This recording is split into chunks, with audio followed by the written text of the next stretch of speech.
romantic က2006ပေါ့ကျွန်တော်2006မှာရဲ့ရှေ့မှာကျွန်တော် activity ရှိရဗျကျွန်တော်ရဲ့အဲ့လို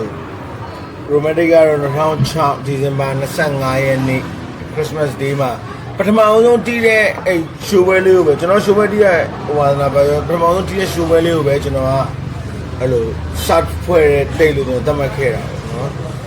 အဲ့တော့ member တွေကကျွန်တော်ငယ်ချင်း base မှာဥက္ကကျော်ရဲ့နောက် drama ဇော်ဘုံရဲ့ကျွန်တော်ရဲ့ပေါ့၃ယောက်တည်းပဲ romantic ကတော့အဲ့လို feel အဲဝမ်းလာပါတော့အဲ့လိုပဲတီးပြီးခဲ့တယ်ပတ်ပြီးခဲ့တယ်ကျွန်တော်ကalbum နှစ်ချက်ပေါ့လောလောဆယ်အထိဒီခုချိန်ကနှစ်ချက်ပေါ့ဒါပထမကောင်းလို့ရောက်တယ်2018 3လပိုင်း9ရက်ဟုတ်တယ်3လပိုင်း3ရက်နေ့မှာကျွန်တော်ကကောင်းလို့ရောက်ရင်ဆိုတော့ album တစ်ချက်ထွက်ထားတယ်အဲ့ကောင် physical ရမယ်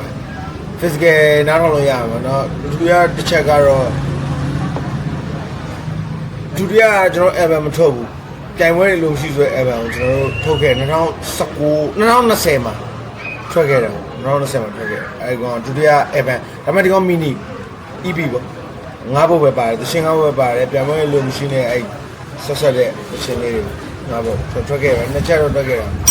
ဘာလို့ဖြစ်လဲဆိုအခုလောအသင့်ငါဆို album တစ်ခုကိုကျွန်တော်တင်နေဆိုတာလေဒါလွင်မင်းကိုအနေနဲ့ပဲကျွန်တော် solo project အနေနဲ့ကျွန်တော်တင်နေတယ်ကျွန်တော်ပြောတယ်အဲ့တလောက်တပုတ်ကျွန်တော်လွှင့်မယ်လွှင့်ပြီးတော့မှ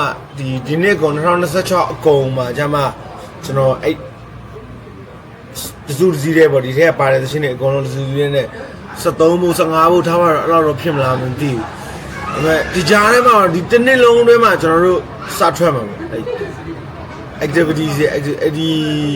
ကျွန်တော်ရဲ့သချင်းတွေထွက်မှာကျွန်တော်ပြီးနေပါပြီတော်တော်များအိမ်မက်သူပါအဲ့သချင်းကဟုတ်တယ် social media မှာကျွန်တော်ပထမအမှန် January လထဲမှာတင်မလို့ပေါ့အဲ့ဒါကို February ဆောင်းမှာ February လထဲမှာကျွန်တော်တင်ပြအောင်စူးစမ်းပါဦးမယ်တစ်ခုပဲရှိမယ်အဲ့လွင်မင်းကို official page ဆိုယူကြီးချင်တဲ့တစ်ခုပဲရှိမယ်အဲ့မှာပဲနားထောင်လို့ရမယ်အခုအစ်စ်တွေကိုဟိုကျွန်တော်ကတော့အဲ့လိုဘောင်းဝင်ဖိချက်တွေကြိုက်တာဘောင်းဝင်ဖိချက်တွေဆိုတာလေ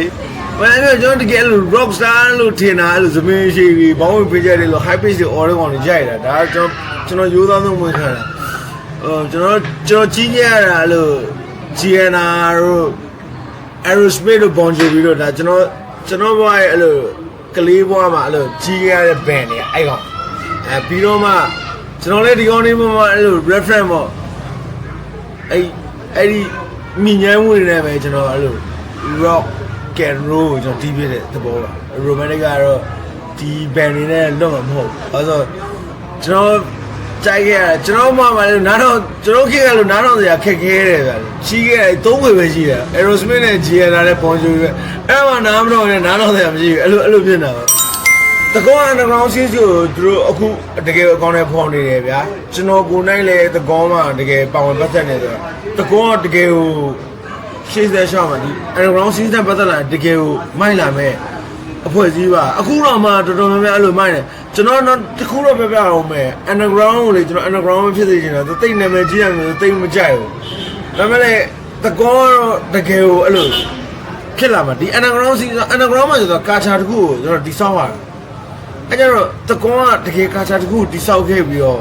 တကယ်ဖြစ်လာမှာဆိုတော့ကျွန်တော်ပို့ပြီးတော့ရင်ခုန်တာပို့ပြီးတော့ဝမ်းသာ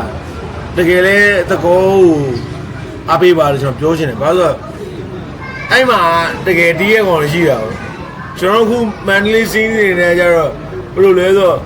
တီးတော့တီးတယ်ဗာတီးလဲတော့မသိဘူးဆိုတော့တကောမှာအဲ့လိုယူရချက်တွေတီးတဲ့ဘန်တွေမှာလည်းသူတို့ဟွာတွေပေါ့နော်အဲ့လို scenes တွေယူရချက်တွေသူတို့ perspective တွေရှိပြီးသားဟုတ်အဲ့ကြတော့တကောကတကယ်ကိုအဲ့ဒါထွက်လာမဲ့